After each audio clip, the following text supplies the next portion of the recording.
Hey folks, welcome. We'll get going here in a second. We're going to let people log in. We definitely have a few people joining us today for what's going to be a fun event.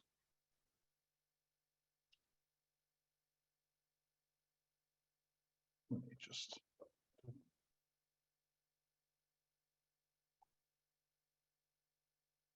Tom, welcome. Yeah, thanks for having me. It's exciting to be Sure. here. Yeah, well, it's an exciting election. That it is. There's never a dull moment these days. We're going to give it another 30 seconds or so, folks. And there will be plenty of time for Q&A. I mean, I'm going, I don't know how long Tom has, but I'm going to be clear for full 60 minutes. And we'll do the Q&A stuff the way we do. Everybody does Q&A on Zoom, right? You can raise your hand, you can ask questions in the box. And we've already got people raising hands, but I'm not, and this will be recorded and it will be available online, hopefully this afternoon, could be tomorrow. And for folks that you know who may want to see it.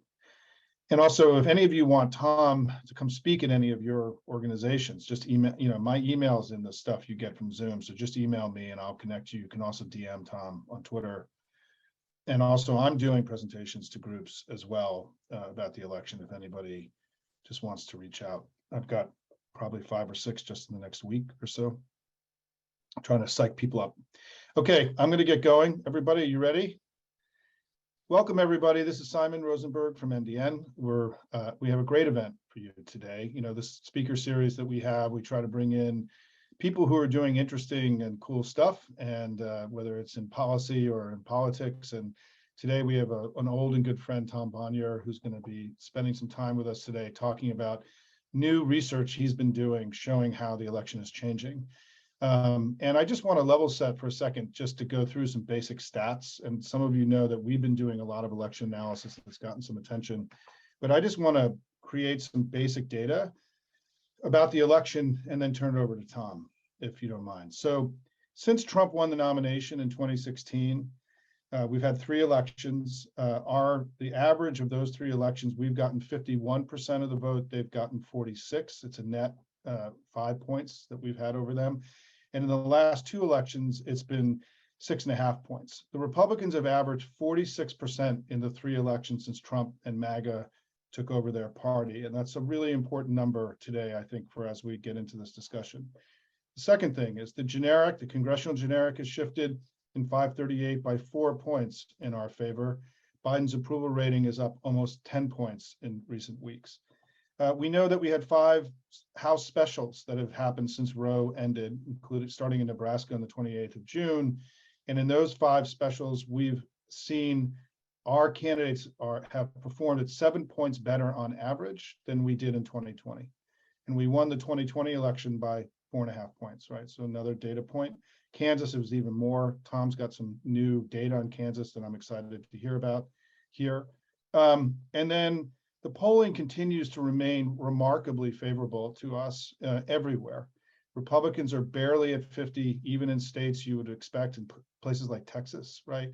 For example, DeSantis is under 50 in some of his polling, but in places like Oklahoma and Indiana and Iowa, we've seen polling just in the last couple of weeks showing Republicans, people you didn't think would have a race, right, under 50. And so I think that when you are honest about the polling we're seeing around the country, you're seeing Democrats sort of doing where we hope to be, and Republicans almost universally underperforming where everyone, including them, I think expected them to be. And to me, if you've read our analysis, our electoral analysis, we've been asking a very simple question since last November, when I first wrote my first piece about the decoupling between the Biden approval rating and the congressional generic, which was, would the anti-MAGA majority that showed up in such large numbers in the last 2 elections, 2 very high turnout elections, would it show up again? To me, this was always the central question, which is, would the fear of MAGA, which drove the last 2 elections, be the one that drive this one as well? I think Tom has some information that he wants to share about that. So Tom, welcome. CEO of Target Smart, one of the smartest guys that I follow on the internet. I learn from him every day. I'm really grateful for you taking the time, and take it away. Thank you, Simon. Thanks for having me here, and thank you for the great analysis and the great work that you and your team do. It's truly appreciated. And thanks for the intro. And final thank you to so many people coming to listen to us talk about this stuff. I think it shows the level of engagement and enthusiasm that we have here, that so many people show up on a Wednesday at lunchtime to talk about this. And by the way, I see some people are beginning to put questions through the ask a question, the Q&A function. So please feel free to keep dropping those in. And like Simon said, we'll have plenty of time to get to them. So I want to talk a little bit about this sort of trajectory for this year and the sort of analysis that we've been putting out there, and then what we see, because I think Simon framed it perfectly. We've seen this year, I think, from a public perspective, people were looking at this year, and a lot of us were just assuming this was going to be a red wave election because of the precedent of the party out of power, overperforming, winning the popular vote for the House on average by over 5 points. And I think that was just the baseline assumption. But, as Simon has been reminding us for a long time now, going back to last year, and as we've been sharing data, Republicans, even pre-Dobbs, were underperforming for a lot of reasons. But, the biggest one, and we can get into this more later, has been just this general theme of extremism, of the Republican Party being viewed as extreme, and then nominating candidates and having leadership who amplify that extremism. So, what we saw was this trajectory of Republicans underperforming somewhat. They should have been leading the generic ballot by 4 or 5 points. They were leading by 1.5, 2 points. And then Dobbs happens. Dobbs leaks in early May, as we all remember. I think there was a reaction at the time, and I don't need to speak for any of you because you all have lived through this, and I think everyone internalized it differently. But there was, I think, some level of denial and bargaining. It was going through all the processes of the stages of grief in a way. But I saw a lot of people saying, well, it won't really be that bad. It was the same thing that we've heard for so long, when we as Democrats and progressive have been warning for decades about the stakes of, if you elect Republicans, if you elect a Republican president and allow them to fill seats on the Supreme Court, Roe v. Wade will be overturned. I think people heard that for so long, they stopped believing it. And there was a sense that could never happen. And we saw that when Dobbs leaked on May 2nd to some extent. And then, what we found is in that interim between May 2nd and June 24th, the leak of the decision and the decision itself being handed down, not much changed. And I think people looked at it and said, well, here we go again. A backsliding of civil liberties, and nothing's going to happen. And I think part of that was because there wasn't a clear sense of what was afforded to us, what power was afforded to us to do something about it. And then the decision comes out, as we all remember, and all experienced. And then, I think there was a period of sort of looking around. What is going to happen? What can the White House do? What can others do? And the answer was, in the end, it was going to be about every American. It was going to be about every voter getting out and participating in this election that was supposed to be a red wave election. But no one knew. No one knows, even at this point, to what degree that would be true. But then, comes this wonderful sign from Kansas in early August, Tuesday primary election that generally would only have fewer than 500,000 votes cast. You had almost 1 million votes cast in this election, where the constitutional amendment literally putting abortion on the ballot, an election that was designed by anti-choice forces to remove abortion protections from the Kansas Constitution. And you all know that the end of that story. The no vote prevails by 19 points. And so we set out, our team at Target Smart, to understand, as we do, the how and the why. And then what does that mean for the general election? And, that's what we've shared this stat, and I imagine most of you have seen this, but the thing that I looked at this, and I tell you, I ran it that night, as I tend to do. And those of you who follow me on Twitter, it's usually after my kids are in bed. Some people unwind with a glass of wine. I unwind with a voter file. I started running counts in Kansas to see who was registering to vote between Dobbs and that vote, that early August vote. And what we saw was, if you look at new voter registrants in Kansas in this year prior to Dobbs, it was about what you would expect. Roughly 50% women, 50% men, a slight advantage to women. Between Dobbs and that vote, just under 70% of the new registrants were women. And that was the stat that I looked at. I said, it has to be wrong. I ran it again. I'm thinking, I'm clearly doing something wrong here. I'm going to have to ask someone on my team, what am I doing? I ran it 7 or 8 times. It's right. Women were so fired up by that vote that they registered at rates that I challenge anyone to find any precedent or anything even approaching that ever in terms of any group being that engaged. If you know of one, I'd love to hear of it, because I haven't seen it, and I've been working political data since 1994. So we look forward, we look at other states, and we see that women were registering at a higher rate, not just in Kansas, but around the country. And in fact, at this point, we've analyzed 45 states, almost every state. And in all of those states, except for, women account for a larger share of new voter registrations since Dobbs than they did in the period prior to Dobbs, from January 1 to June 24th. The 4 states that aren't on that list are states where they have automatic voter registration. Almost everyone is registered already. And women were already at a very high rate. So like Oregon, where abortion protections are enshrined in the Constitution, and they do a great job registering voters. Georgia is another one. And I want to talk a lot about Georgia today, because I think there's a lot of bad information out there about Georgia. And we have some of the first data on turnout in the 2020 election, believe it or not. Even with 8 weeks to go, we have some initial turnout data that I want to share on Georgia that shows something really interesting happening there as well. And so it's clear that it's happening everywhere. Simon, you mentioned the special elections, and I'm going to pause in a second because I know there's a lot to get into, and I want to have a little bit back and forth and questions here, because there's a lot more data to share, but I don't want this to be just me talking at everybody. But those special elections in New York 19, the kind of district that Republicans have to win if they're going to take back the House, one of the most credible candidates they could possibly field, that they have fielded. This was not your typical MAGA Republican. This is not a Dr. Oz. And what happened, as we know, Democrats win there. But when we look at, and now we have the early vote, we don't have the full election day vote yet, but women accounted for 58% of the early vote in that district. When you look at Alaska and the surprise to many pickup in that House seat, Alaska had one of the biggest swings in gender gap. Men were out registering women prior to Dobbs in Alaska by a large amount. It's one of the few states where men actually I think it's the only state where men outnumber women. After Dobbs, that flipped entirely on its head. Women were registering at a much higher rate. Women clearly drove the Kansas result. And again, we can talk about, because we have just as of late last night, we have the actual vote history for Kansas. So we can now tell you who actually voted. But women drove the Kansas vote, they drove that New York 19 special, and they drove Alaska.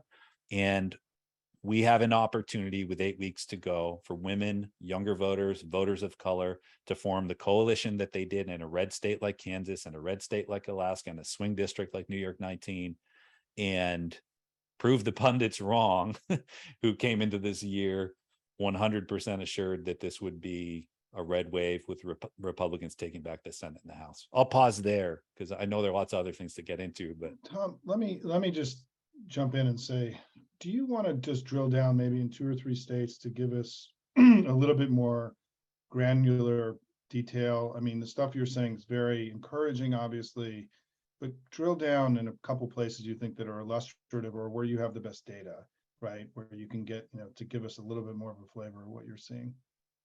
Yeah, that would be great. I mean, if I may, I mentioned Georgia, and I'd love to start there, because I think that's one that we all need to it's weird for me to say that we need to pay closer attention to it, because I feel like after 2020, everyone was so excited about Georgia. But we also have a tendency where you see a poll or two, and then you start to get despondent about things. And I understand that. And what we saw last week was there were a couple of polls. One of them was Trafalgar, and please don't get me started on them. They released less information than any pollster I've seen, and they put out a lot of very bad polls. And so they put out a poll there that showed the race not nearly as close as it actually has been. And then there was an Emerson poll similar. Our team has been polling there. We released a poll, I believe, about a week ago, maybe slightly longer, that shows that race tied. We saw now a Republican poll come out yesterday that shows that race tied. Unfortunately, the Times put out a piece last week talking about, why things were, not going well in Georgia. And it was a narrative based on a couple of bad polls. When you look at the actual data and you see what's happening, number one, women have a better opportunity to impact the electorate and the outcome of the election in Georgia than probably any state, because women already account for, generally in a low year, women account for about 54% of ballots cast, maybe slightly under 54% of ballots cast in Georgia. Women have gotten close to 56% of ballots cast. I will not be surprised if women exceed that and could get to 56 or 57% of ballots cast in Georgia. Keep in mind, when we are seeing these public polls, not a single one of them has a poll sample that I've seen, and some of these pollsters don't release anything about their sample, but none of them that have been publicly released and reveal their sample have women anywhere close to that. In fact, all of them show men turning out at a higher rate than women, bucking the trend from the last three cycles. So certainly take that with a grain of salt. The data that we have in Georgia that I'm excited about is vote by mail requests. So Georgia is one of a handful of states where voters have already had the opportunity over the last week or so to begin requesting their ballots. So you're seeing this first test of engagement. Are the women who are registering to vote, is that translating into turnout? And what we're seeing there is, number one, yes, with women are accounting for a larger share of the vote by mail requests than they did in the 2000 election or the 2018 election in Georgia. And we know 2000 election was a very good year for Democrats there, and women are turning out at a higher rate already in terms of share of the vote by mail request. But what is that being driven by? Overwhelmingly by African-American voters, especially African-American women. We all know, the diverse coalition that Democrats rely on to win in Georgia, and the vote by mail data there is showing that coalition is strong and is coming together. So I think that's one state I think it's important to focus on, and it's a great focal point in terms of the question of the polls. I saw, if I can jump real quickly, because this is a great opportunity to address it. Someone asked in the Q&A, what do we think about the Nate Cohn analysis in the Times a few days ago? I think it was a sobering analysis that showed, well, where would Democrats stand in these states if the poll error from last cycle materializes to the same degree this time around, in the same direction? We know in some states where the public polls in 2020 got the numbers pretty wrong, and there was a pro-Democratic bias. And I think that's a useful exercise to look at. And could that happen again? Certainly. Do I think that it's as simple as saying the error, of which we're still not entirely certain of the source, will materialize again in this cycle? I don't think so. And in fact, if you're looking for potential sources of error, I would point most directly at polls and their inability, or at this point, the fact that they've made decisions to not look at women accounting for a larger share of the electorate than they have in previous cycles. And I just don't see that happening in this post-Dobbs environment. I think it's incredibly unlikely that women would actually account for a smaller share of turnout in this environment. But that's what most of the polls are seeing. So to the extent that we're talking about potential poll error, I think that's an important factor that hasn't been discussed. And I definitely think impacts Georgia. Can I just jump in on this? Because we did get a bunch of questions on this, and it is amazing how a single article can shake up our family, and a single observation. We're so jittery in general. But first of all, 2022 is, the most important rule about all this analysis that we all do is that every election is unique and no election is like any other election. And I think part of what people people got wrong this cycle was that they were assuming this election would be like other elections. And no election is ever like any other election. I mean, it's got its own unique dynamics. Things are different. There's the economy, the parties, and so on. And I think that one of the big mistakes that a lot of commentators made was just overly discounting the ugliness of MAGA and how powerful a force fear of MAGA was in the last two elections. The second thing is I just want to put an exclamation point on what Tom was saying, is that we've actually had voting happen, right? Not polling, but voting, and Democrats are way overperforming our expectations and public polling. I mean, let me give you an example. I talked to the DCCC on the afternoon of New York 19, the New York election, and they were convinced they were going to lose by 3 or 4 points. So here's an example of internal DCCC polling believing they were going to lose by 3 to 4. They won. I think he won by 2.2 or up to 2.5. So he overperformed the DCCC polling by 5 to 6 points. And the explanation for that, right, would be what Tom is saying, is that people were operating off of a model of the electorate that was not taking into account the changes that had happened into the electorate after, the 24th of June. And that's not it's not unusual, right? That something like that would happen, because people tend to be very conservative about these modelings, particularly in a midterm election where there's more non-voters. And so the issue of modeling is is much more important in a midterm, and it's hard. It's guesswork, I mean, it's not, there's science to it. There's also some art in it as well. And what Tom is saying, and this is really important about Georgia and some of these other polls, is that their numbers of the percentage of the electorate that are women are too low, and therefore they're too Republican. And that, that based on some of the look, here's the data we have, the refutation of Nate Cohn, right, is that we've had dramatic overperformance in actual elections in very different parts of the country. And that's in different demographic, very different kind of electorates, right? Alaska, New York, Kansas, Nebraska, these are all very different places. And the same thing is happening, right?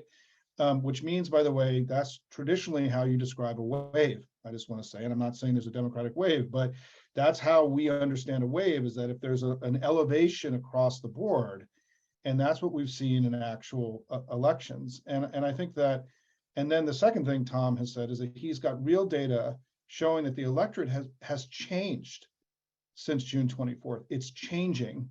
And because it's changing, many, particularly Republican pollsters, are going to be probably slow to really account for the level of change that's actually happening on the ground in these places. And that's why the data he's sharing with you, and the fact that we're now seeing confirming data, right? I mean, let's go through, I'm just going to do this very quickly. Let's go through all the confirming data, the stuff that all points in the same direction, right? One is the actual elections showing us overperforming 2020 numbers. All the national polling is showing a very similar thing, where Democrats are doing pretty well and Republicans are underperforming. Third is we have all the information that Tom has been providing everybody, which is showing a heightened participation level of women in the electorate changing, particularly young women. And that's something we should talk about in the Q&A, because that matters, because young people are very democratic and the least likely to turn out. And so if there's been a spike in youth performance, that could have an enormous impact. And young people are often very hard to poll, right? They're the hardest to go track down, right, in polling, and they can fall out of large sample polls very easily.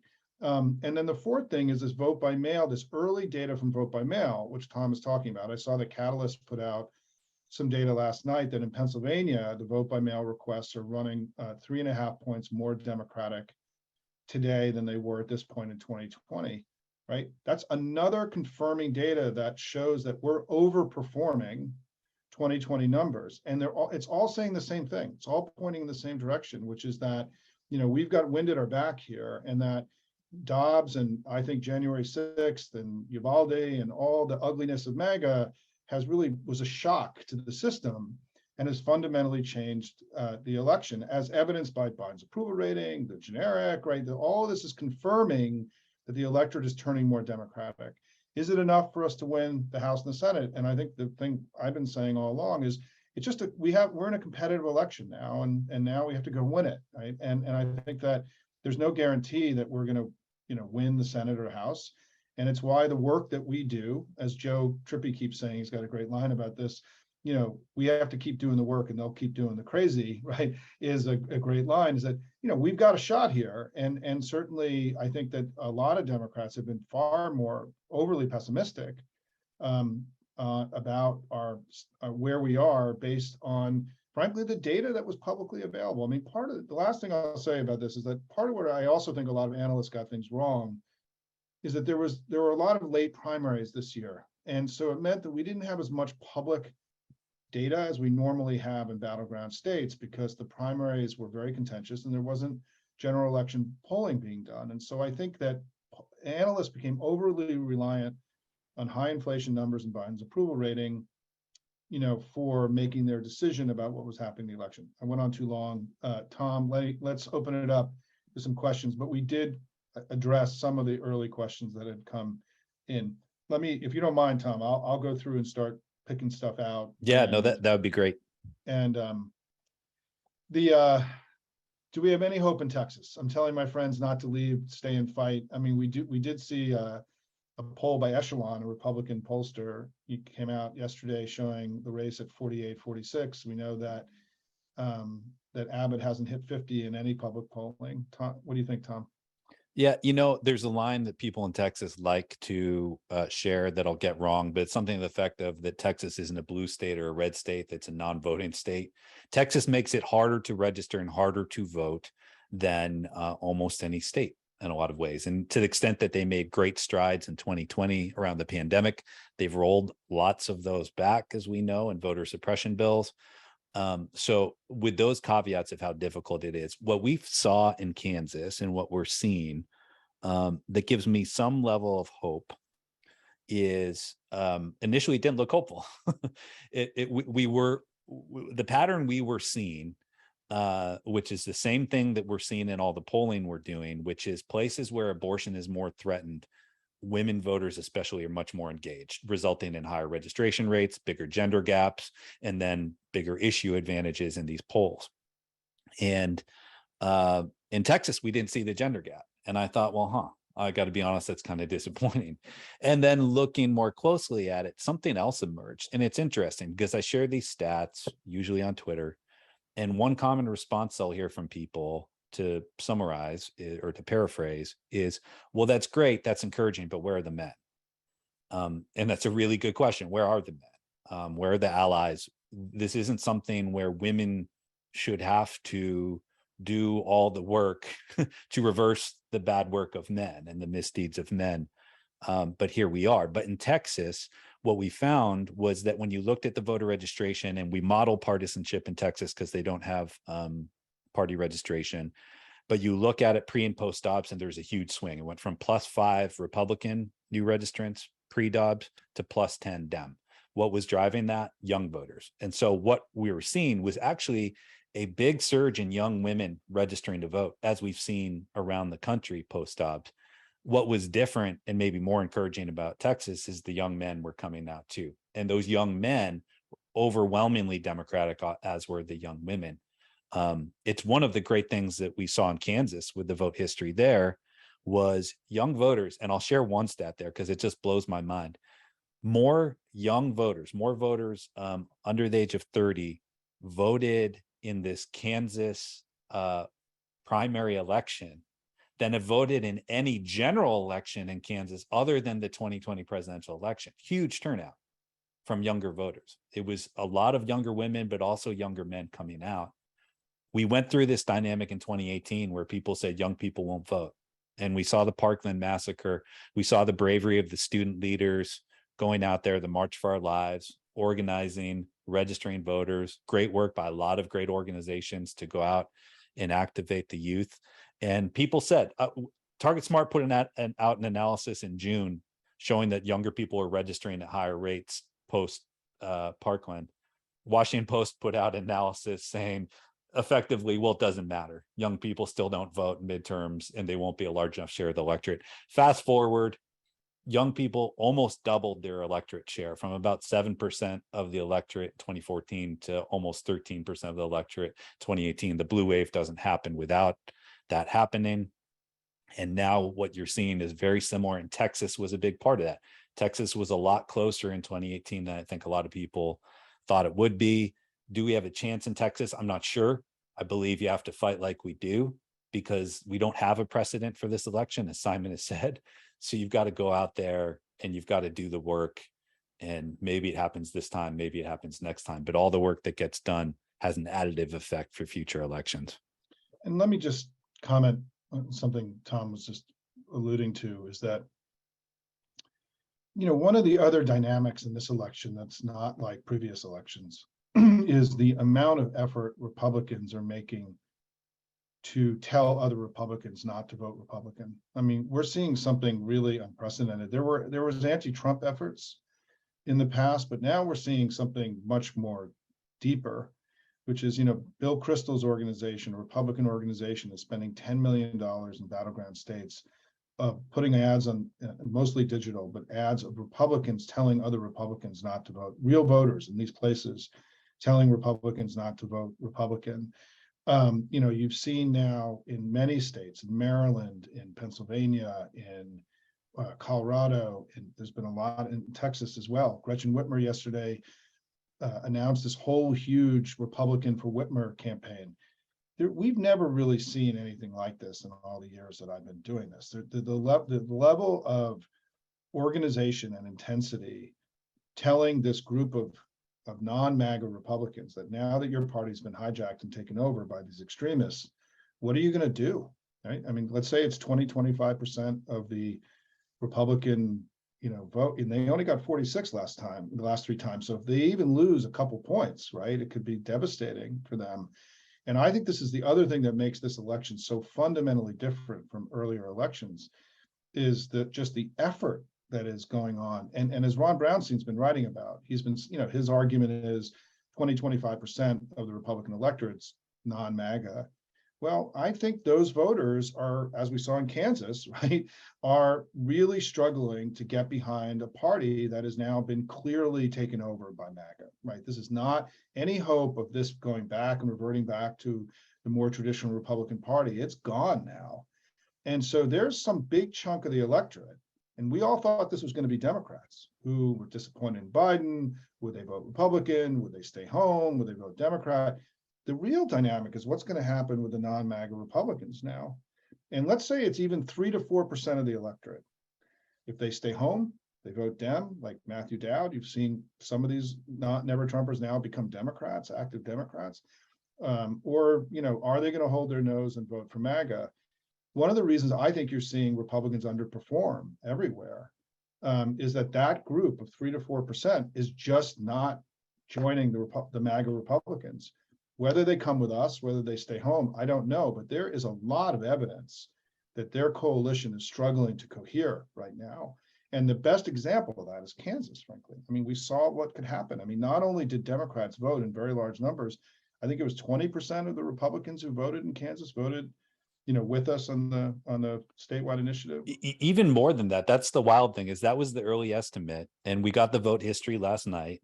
And we can see that 51% of all ballots that were cast in Kansas were cast by registered Republicans. So it wasn't like Republicans necessarily stayed home. So if you do the math on that, and I did some quick back of the envelope math, if you assume every single registered Democrat and every independent, unaffiliated, libertarian, green who voted in that election, if all of them voted no, the pro-choice position on that amendment, that would mean that about 22% of Republicans voted no. In reality, we know, not all unaffiliateds did. It wasn't 100%. In reality, it means probably closer to 1 in 3 registered Republicans who voted in Kansas.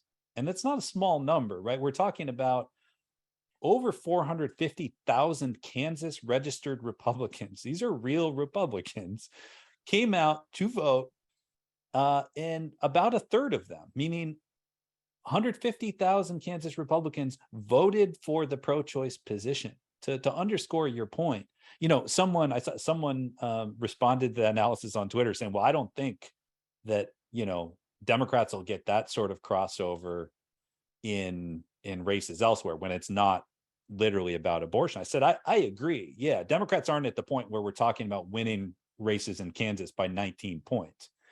Democrats don't need a third of registered Republicans to vote to be able to hold on to the House and Senate.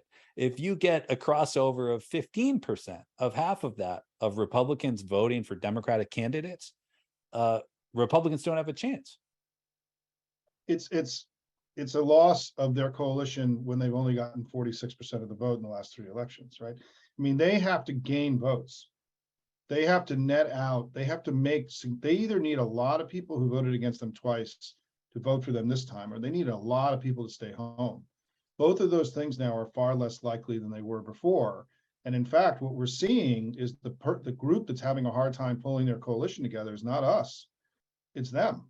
And that's a problem because of us, right? I mean, we've averaged 52% of the vote in the last 52.5 last 2 elections. So we can lose a little bit of our coalition, right, and still perform very well.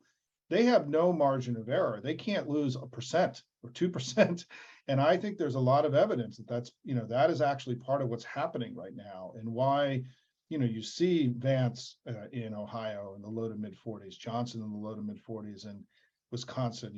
Everywhere you look, right, in Arizona, they are underperforming, I would argue, expectations of where we thought they would be this late in the cycle, right? Yeah. By 3, 4, 5 points. Now, could be a polling bias. I don't think it's a polling bias because it's happening in every state, even in the states that didn't have the 2020 polling error, not bias, polling error. So if you're seeing that error, Republicans are seeing it too. I mean, they must be, because there's a reason that Lindsey Graham seems to be the only person in the Republican Party who isn't pretending like Dobbs didn't happen, because we see Republicans running from it now and scrubbing their websites and not talking about it and trying to moderate on the issue. Lindsey Graham, I don't know if he's a Manchurian candidate and he's trying to tank the party from the inside, what he did in saying that we need to do a national abortion ban at this point. It was funny, honestly, to see the Republican reaction at this point, for all of them to say, not now, Lindsey. But I have to believe that Republicans are seeing the same things in their polls. So if that error exists, and I think you're right, like we don't know where the error exists. There will be some level of error. No pollster is going to perfectly predict what turnout looks like. I can't do it. They can't do it. But Republicans are clearly seeing the same thing. Susan Milligan, my old friend, has an interesting question, which is, can you explain how you come up with gender when people don't register that way? And how do you model party in places like Texas with no party registration? Yeah, thank you. Those are great questions, and probably the questions I get asked the most when we share data online. So that's entirely correct. A lot of states don't produce gender, or they allow voters to not select gender, which is good. Our process very quickly is we collect the raw publicly available voter files. We take those in, we run them through a whole bunch of different hygiene and appending processes, including appending in consumer data. So we can have a better understanding of who the voters are, but also we can have more accurate contact info, get their current address, put a cell phone on there, and then build these models. And so we're able to bring in from consumer data sources different demographic variables, including gender, and then we also model it. Same thing with partisanship. The easiest way to explain a model is we'll call up and we'll communicate with thousands of voters in a state or nationally. We'll ask them a bunch of questions. One of the questions is party ID. And then we match those responses back to our voter file and we look for patterns. So Democrats tend to look like this, the things age, gender, race, ethnicity, and different other consumer variables that tell us what differentiates a Democrat from a Republican, which allows us to assign a probability to every voter, the probability that they would self-identify as a Democrat or a Republican or somewhere in between. Those models, turnout models, party models, tend to be the most accurate because they're the most simplistic, and frankly, because there's so much polarization between the two. Let me go to Dan and Kona, and we all know Dan. Totally agree on the case for optimism, but I'm also looking at ways it could go sideways. My top concerns are probably Latinos and either youth turnout by itself or low youth turnout combined with an older voter surge, part of what happened with McAuliffe, which I believe the R's could at least potentially move down the stretch with fear-based messages. Tom, wondering just your thoughts on all of that. Yeah. Oh, hey, Dan. And Dan, for those who don't know Dan has done incredible work for a very long time in these areas and knows more about this than I do, especially when it comes to persuasive message testing. And so I appreciate the question. I agree. Look, we do know, even though we can disagree about, or no one is frankly certain about to what extent this happened, but the Republicans did make some inroads in 2020 with voters of color. We're not going to have a great indicator in terms of whether or not that's happening this cycle until we get through the election. I've seen some things that are encouraging with API voters. We saw the Asian Americans, at least in some communities, were slightly better for Trump in 2020. But net margins were better for Democrats because API voters came out at such impressive margins. We're looking at voter registration in states with party registration. The percent of API voters who are registering as Democrats has actually gone up since 2020, which is encouraging. In Kansas, we saw great turnout from Latino voters, especially younger Latino voters. And we know generational gaps make a big difference, especially with Latino voters. And to see a huge surge of younger Latinos coming out in Kansas in ways that would suggest they were supporting the no vote, I think is encouraging. Other things that I think we have to pay attention to. We're seeing smaller percentages of African-American voters registering as Democrats, more unaffiliated. We're not seeing a huge surge outside of Florida. You see weird things, I think, in African-American voters who have registered to vote in Florida this year. 7% registered as Republican. In 2020, that was 5%. I mean, still, you're talking about, in these cases, differences of thousands of voters. But Dan, I think, makes a good flag. We have to continue to invest. And I can't believe I have to say this, but we have to repeat this every cycle. The investment, especially in communities of color, organizations, organizing in these communities has to be earlier. It has to be larger. This can't be just the last few weeks thing. And so, that certainly bears attention, especially in ensuring that voters of color are engaged and are going to come out in this election. I'll just say one thing about Latinos, and Dan knows what I'm going to say already about this, is that I'm a little bit of a skeptic on the Latino erosion story. There's no question in 2020 we had some, we didn't do as well as we had done in recent elections. But think about what happened in 2020, right? We won Arizona, Colorado, Nevada, and New Mexico for the first time at a presidential level, all four of those states, for the first time in 80 years. In 2004, George Bush won all four of those states. In 2004, they had 5 out of the 8 Senate seats, and they had 14 out of the 21 House seats in those 4 southwestern states. In 2020, we won all 4 of the presidential level. We have all 8 Senate seats, and we have 14 out of 23 House seats. The gains that we've made in those states collectively, very large, Mexican-American states, are the difference between us holding the Senate and the House or not. And so, in fact, the gains that we've made in the Southwest have been the most significant regional gains that have happened in American politics by either party in the last 20 years, with the exception potentially of Florida, swinging back to the Republicans. Because if you look at the 2004 Bush map, only 6 states have come our way. 4 of them are those southwestern states, the other 2 being Georgia and Virginia. So this is a huge achievement. And if you look at right now, we're doing better in Arizona than we were.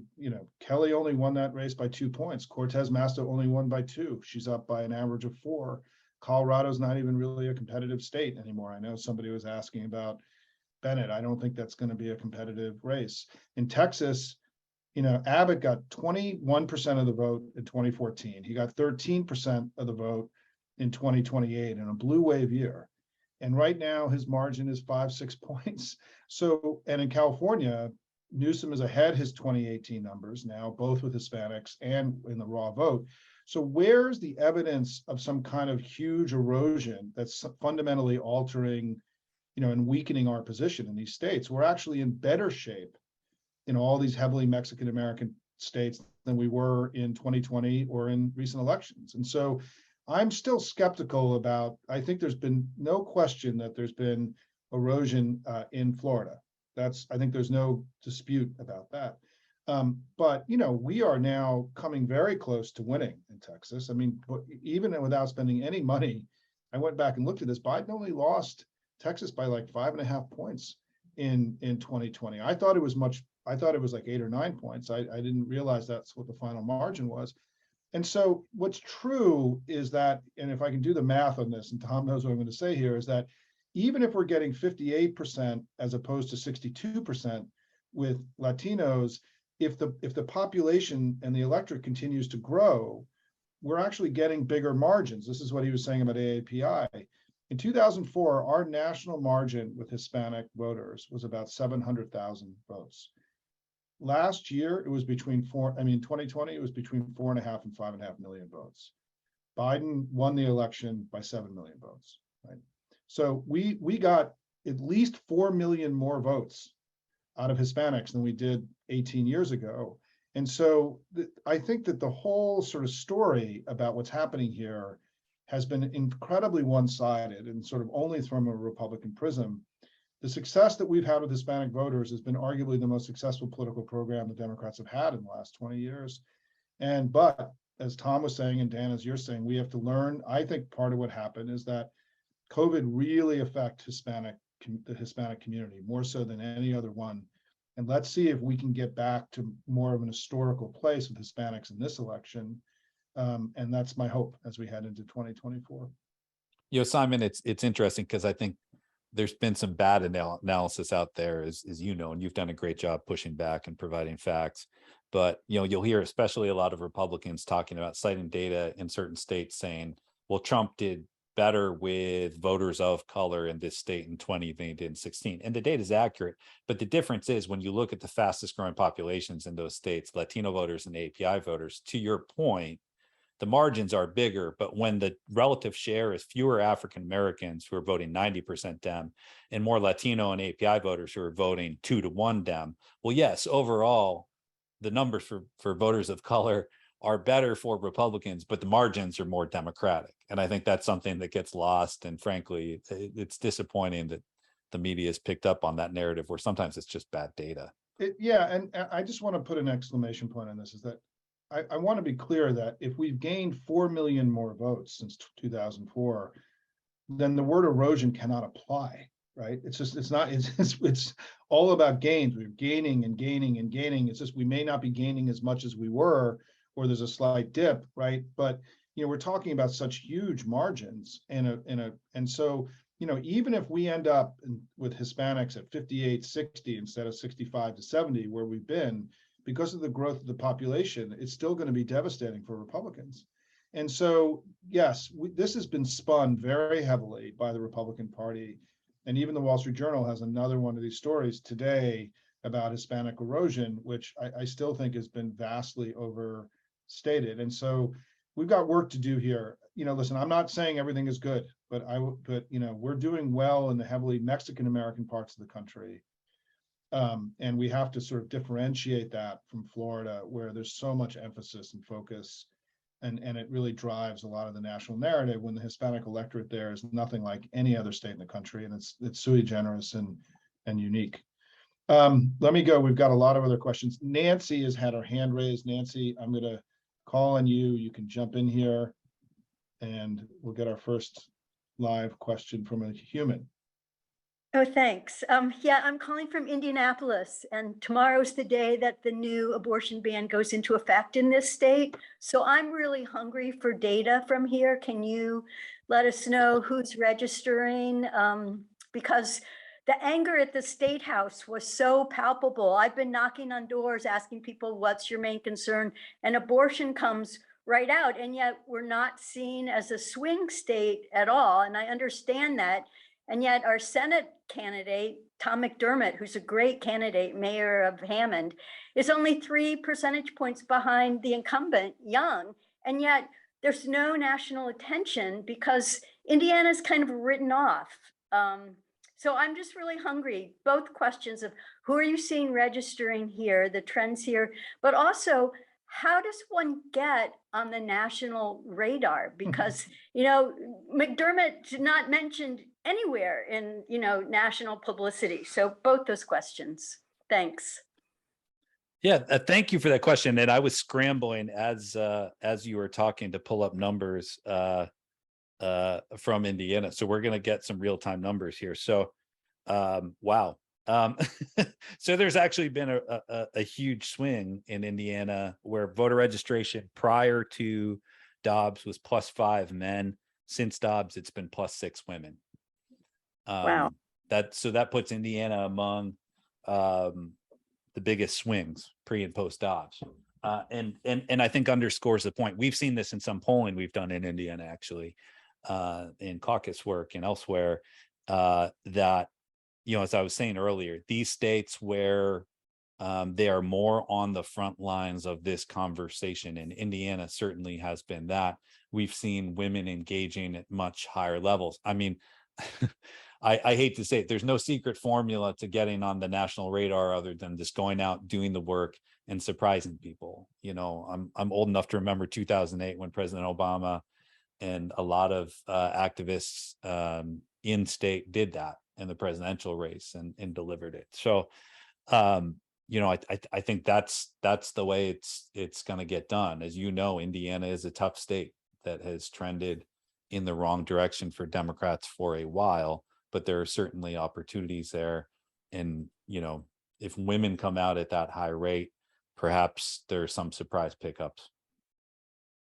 Thanks. Of course. Thank you. Thanks, Nancy. And just to reiterate, I mean, if you go to 538 and look at, the only public poll done in Indiana recently, it's 45-42. If you look down, we have a series of polls in Iowa showing Grassley under 50. So, you're starting to see the kind of data, and I call this the MAGA hangover. I mean, this is the line I've used to describe this, is that their numbers are suppressed everywhere. And yeah, I mean, their base may come home, but remember, their base is only 46%, right? I mean, I go back to this basic thing, which is that, they're starting at a very low place. And so any kind of struggle, they've had financial struggles. Obviously, the party is unprecedented infighting right now.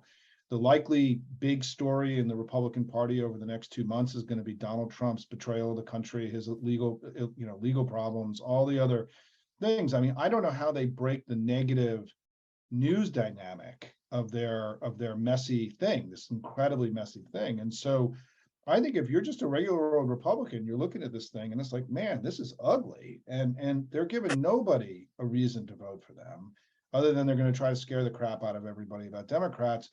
But they did that in 2020 and we won the election by 4.5 points. I mean, I think people have already heard all this. And Tom, can I ask you a question? This is something I've been thinking a lot about, is that the question about our ads and the closing narrative and stories. It seems like most of the things Republicans are going to talk about at the end are things that have already been talked about, right? Whether it's inflation is too high, or that Democrats are pro riot and crime, I mean, which was the central narrative in 2020. Or the border, which, by the way, it was interesting to see in the RNC big message memo. They didn't even mention the border, which is, for those of us who've been doing Hispanic work, we know that the border is a primary conversation. It's never a general election conversation because most voters don't actually really care about it. But where I think we have a lot of information we can give to voters that they didn't have. We can talk about the success of the Biden presidency, the strong economy under Biden, all the things that we got done, or in individual districts and races, we can talk about how the Republican candidate really is a MAGA extremist, which is something they may not know because they don't know them. And it seems to me that if I were handicapping the close here in the next 2 months, it's far more likely that we're going to benefit from the ads that go up than they are, because I just don't know what new information in many cases they're going to provide to voters that they don't already have. Republicans certainly expected this year to be one where they could run their usual playbook. And it would be part culture war. It would be part economy, inflation, as you say, mostly scare tactics. I think they thought they had something in Virginia that they could take nationally. Use CRT as a boogeyman, that maybe that would be the defund of 2022. And then, I think Dobbs is obviously the biggest impact. I mean, it's impossible to understate that. But then, as you say, you look at the Inflation Reduction Act and that incredible legislative success. You look at what they're doing with student debt reduction. You look at these victories that are entirely improbable, and what Democrats have to run on. And then again, I think you just look at the dynamic. I mean, sports analogies are overused in politics, but I keep thinking of this. They talk about how in football, the offensive line, they like running the ball, because in running the ball, they can be aggressive and they push forward and they're attacking. And when you're in pass protection, you're kind of wondering where people are coming from and who's behind you. And, Democrats have been in pass protection too much, and suddenly we're running the ball. We're on the offensive. We're moving down the field.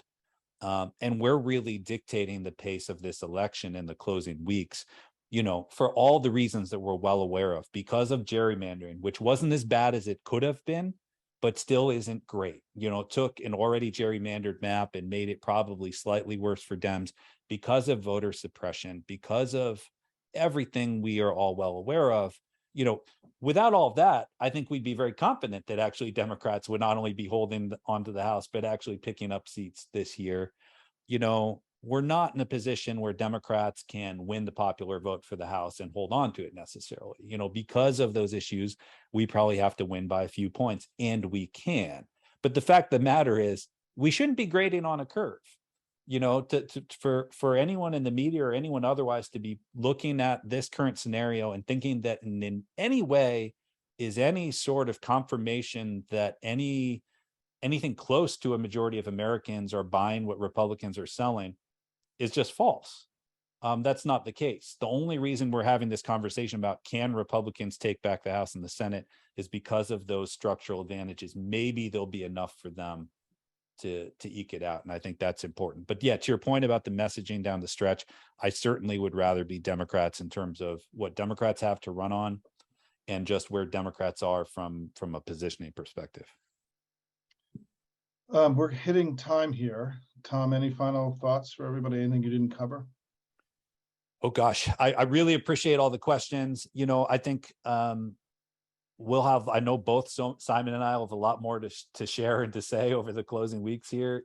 What we are beginning to look at, as I mentioned in Georgia, is the early vote data and what that tells us. If women are pivoting from registration to engagement, which clearly is happening, but we're going to be able to start measuring that state by state, first with the vote by mail, then the early in person, and then of course the election day vote. We'll have more data to share on that as always. So I hope you all stay tuned. And let me close by saying that, as Tom said, I'd rather be us than them. I'd rather be us than them politically, and also just in what we stand for and what we're fighting for. The statistics are that, the conventional wisdom is that we need to be up by 2 to 2.5 to keep the House. In 538, we're up by about 1.5 points now, or it's 1.3, I think, this morning. If I've done the math on this, if you take out Rasmussen's and Trafalgar and a couple other crazy Republican polls, we're actually up by about 2.5 and using that same polling. So it just means that we're in the hunt here. And I am confident, and it's my projection forward, that in the next few months, it's more likely that things get better for us than for them, because of all the things that we've talked about today. So I think we have a real shot here. I think this data, part of the reason I wanted Tom to come on today is that this data is not isolated data that's new. It's confirming data to everything else that we have, right? I mean, that's the important thing about data, right? Is that it is when everything is pointing in the same direction, you're usually actually going in that direction. And this data is actually consistent with, the voting that we're seeing and, the public polling data and everything else, right? And frankly, the freak out that's happening on the right. And remember, folks, when you have polling, the one thing to remember in all of your states is if Republicans had polling showing them in better shape than they are, they would release that polling. This is really important, right? They have a lot of polling everywhere.